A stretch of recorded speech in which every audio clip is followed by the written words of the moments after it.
Shalom, Kol Halal, Yahweh Shemi Hamashah, Bahashim Kakodah, double honors to the elder apostles and elder bishops and GMS, even the elders that came before them and taught us his truth. Shalom and salutations to all the brothers that push the word of truth and in sincerity, the hopeful elect tabernacle of David. To the Aquath that are listening, learning, being a pillar of rest, the 144,001 the hopeful elect of Israel, and the brother Yahshua. I'm back with the WW3 Daily Update. Shalom and salutations to you all. I'm going to be real quick. Update.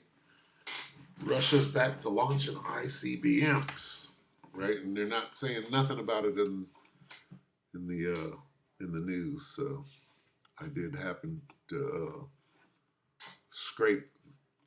ferret this one up out of there. So this is Joel 2 talking about these missiles, the army of locusts. Start at 3. Joel 2 and 3. A fire devoureth before them, and behind them a flame burneth, and the land is as the Garden of Eden before them, and behind them a desolate wilderness, yea, and nothing shall escape them. All right, so here you have the fire devoured before them is the warhead, behind them is the rocket system, the delivery system, if you will. The land is as the Garden of Eden, paradise before them, before it detonates, and behind them, after it detonates, a desolate wilderness, right? And they're pretty powerful. The appearance of them is as the appearance of horses, and as horsemen so shall they run. This is describing missiles, likening them unto horses, as in horsepower, different fire, as in the rocketry system built in, and then likening them to an army or a fighting men, okay?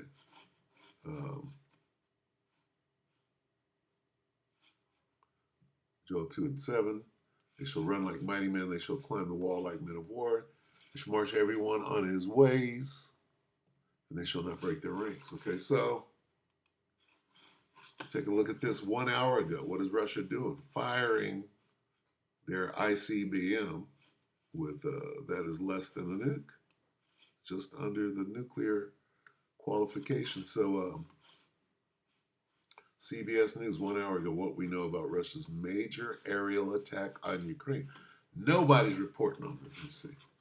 Missile attack 3 hours ago. 53 false witness. Mysterious drone sightings. Staten Island. Look, this should be everywhere. What do you mean big missile attack? Putin's speech. See, this is a speech. Where's this? This should be everywhere.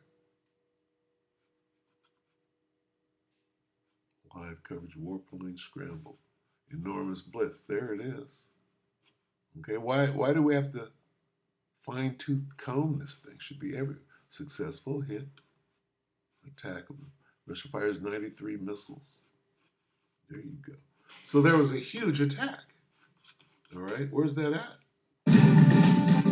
All right, we begin this hour with a massive Russian strike over Ukraine, targeting the country's energy facilities. President Volodymyr Zelensky described it as one of the heaviest bombardments since the Russian invasion almost 3 years ago. The Kremlin says the attack was in retaliation for a Ukrainian strike on a Russian airbase using U.S.-supplied weapons. I want to bring in CBS News foreign correspondent Chris Livesay for more on this. Chris, what are you hearing about this attack from not just our partners there and the reporters on the ground, but what you're hearing in London?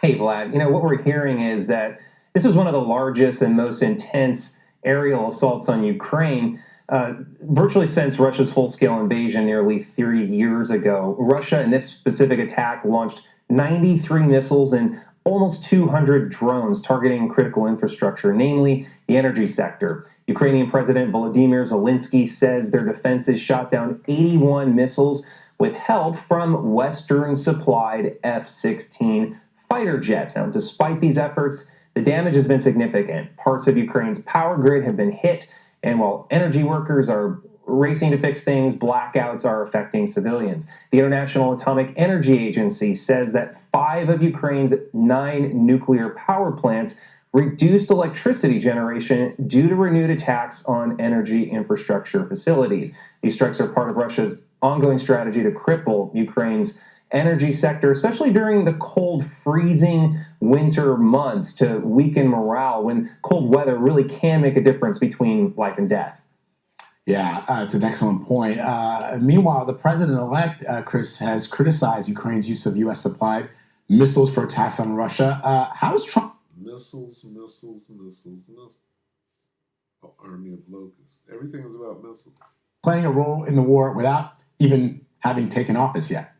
Right, even before he's inaugurated. Well, Trump just said yesterday that Ukraine's use of American long-range weapons to attack deep inside Russia is making the situation worse. That's a direct quote. Russia didn't miss a beat today. The Kremlin spokesman embraced that criticism, essentially giving Moscow like a talking point to frame Ukraine as the aggressor, despite the fact that this, of course, was a war that Russia started. And this adds to the uncertainty in Kyiv and the international community because Ukraine relies heavily on U.S. military aid, and Trump has repeatedly questioned that support, vowing to end the war quickly in one day, in 24 hours. He said this multiple times without specifying how he plans on doing that.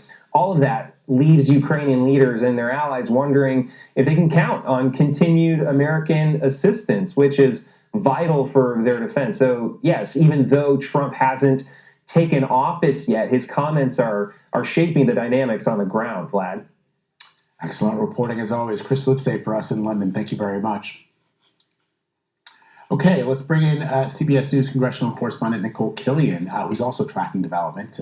Nicole, any word from the Trump team about the comments that Russia made, that they agree with the president-elect's position on the war?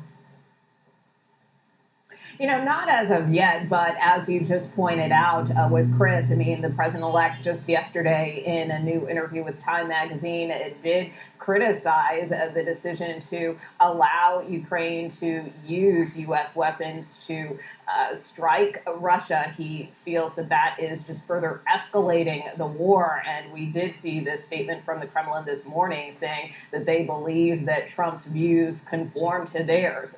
So that being said, the president-elect's posture certainly has been to try to end this war. He has said he could end this war in 24 hours once he takes office. And he has also called for an immediate ceasefire between the two countries. Sounds like peace and safety to me. Shall we exit on peace and safety? Why not?